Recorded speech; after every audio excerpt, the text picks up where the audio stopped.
Hello friends, இன்றைக்கி நம்ம என்ன பார்க்க போகிறோம் பார்த்தீங்கன்னா, பிரியாணி டேஸ்ட்டில் சுவையான தக்காளி சாதம் பார்க்க போகிறோம். அதுக்காக அரிசி கழுவி ஊற வச்சுருக்கேன். இப்போது ஒரு 15 சின்ன வெங்காயம், ஒரு 1/4 கிலோ போல் தக்காளியை நல்லா கழுவி கட் பண்ணி எடுத்து வச்சுருக்கிறேன். ஒரு 5 பல் பூண்டு, சின்ன துண்டு இஞ்சி, அது கூடவே கொஞ்சம் புதினா இலை, மல்லித்தழை, அது கூடவே ஒரு பச்சை மிளகாய், இது எல்லாத்தையும் சேர்த்து நல்லா பேஸ்ட்டாக நம்ம அரைச்சி எடுத்துகிட்டு வந்துடலாம்.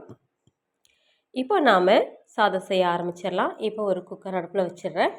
இப்போ அது கூட ஒரு 2 டேபிள் ஸ்பூன் அளவு சுத்தமான நெய், அது கூடவே தேங்காய் எண்ணெய், அது கூட ஒரு சின்ன துண்டு பட்டை, 2 ஏலக்காய், 3 கிராம்பு இதையும் சேர்த்துடலாம்.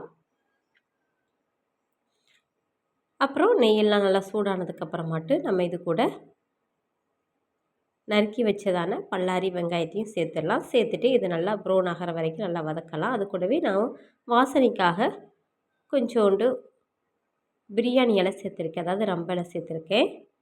இப்போ வெங்காயம் வதங்கினதுக்கப்புறத்து நம்ம அரைச்சி வச்சதான தக்காளி பேஸ்ட்டை இதோட சேர்த்துடலாம். தக்காளி அப்படி அரைச்சி சேர்க்கும்போது நல்ல வாசனையாக இருக்கும்.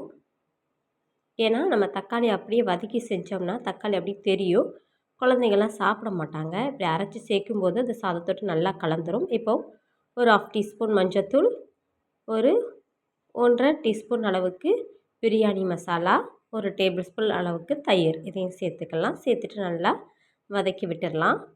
எண்ணெய் நல்லா பிரிஞ்சு வரட்டும், அது வரைக்கும் நல்லா வதக்கி விட்டுடலாம். எண்ணெய் பிரிஞ்சு வந்ததுக்கப்புறமாட்டு நம்ம ஊற வச்சதான அரிசி இதோட சேர்த்துடலாம். சேர்த்துட்டு தேவையான அளவு தண்ணீர் சேர்த்துடலாம். இப்போ தண்ணிலாம் சேர்த்துருக்கப்புறமா நம்ம தேவையான அளவு உப்பு சேர்த்துடலாம். கல் உப்பு சேர்த்துருக்கேன். சேர்த்துட்டு நல்லா கிளறி விட்டுடலாம். உப்பை சரி பார்த்துட்டு தேவைப்பட்டால் சேர்த்துக்கங்க, எனக்கு சரியாக இருந்தது. இப்போ லைட்டாக ஒரு கொதி வரட்டும். கொதி வந்த பிறகு நாம் குக்கரை க்ளோஸ் பண்ணி விசில் போட்டுட்டு ஒரு 2 விசில் போட்டாலே போதும். ஏன்னா நம்ம ஊற வச்ச அரிசியை தான் சேர்த்துருக்கோம். நம்மளோட சுவையான தக்காளி சாதம் கமகமன்னு தயாராகிட்டு, இதை அப்படியே சாப்பிடும்போது குஸ்கா டேஸ்ட்டில் இருக்கும். இதை உங்கள் வீட்டில் ட்ரை பண்ணி பாருங்கள். இந்த வீடியோ பிடிச்சிருந்தால் லைக் பண்ணுங்கள், கமெண்ட் பண்ணுங்கள். மறக்காமல் நம்ம சேனலை சப்ஸ்கிரைப் பண்ணிடுங்க. அடுத்த வீடியோவில் சந்திப்போம். நன்றி, வணக்கம்.